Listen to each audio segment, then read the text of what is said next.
Okay, my finely feathered friends, Southern Creator here once again with another edition of Building Corellia. So you can see I've done basically nothing with the causeway out here at the front walkway, but I have started on the building itself. I was thinking about doing two buildings with a walkway between, but when I really thought about having like a TIE fighter assembly line, I realized I need one long factory building. So that's what I've done here. And if you remember from the Solo movie, you'll know that a lot of the construction habits on Corellia are of a straight front facade, but then a slanted upper part of the building. So that's what I've done here. So I've been working a little bit on this. Not quite done with the front. You can see my technique here. I've used this on other mocks before as well, where you build your main supports and then put plate on its side with this technique, and then you can use tile to really get any kind of design that you want. One thing that you'll notice around the mock a lot is that I've incorporated a lot of rust and stuff. Their main goal is pumping out as much war material for the Empire as they can. They're not really into keeping the buildings clean and up to date, just doing a bare minimum. Here's a big entrance to the factory. There's going to be, I plan on having a checkpoint here, kind of keep the general populace out of there. Let's go take a look on the inside and see what I've been doing. All right, I've done a lot more work here on the inside than I have on the outside.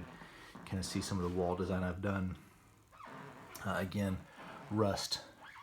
I've got little rust specks and some larger portions of rust on the inside.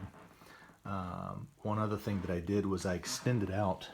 I added about another 16 studs or so worth of space in here because this is going to be, like I said, a TIE fighter factory. I needed more room, so I did that.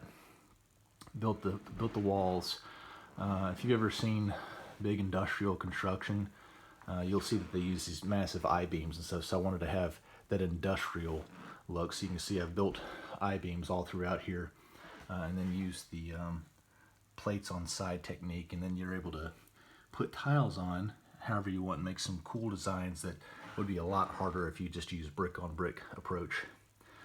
Some of the stuff I wanted to do up here, I wanted to have some ventilation, so I'll put maybe some fans on here, some blades on there, so that you've got ventilation for, you know, the summertime, and then heat vents for wintertime on the factory floor.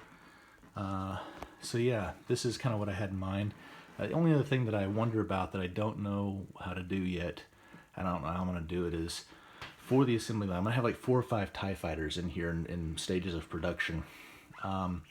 Do I have a rail right here where everything's rolling on along the floor?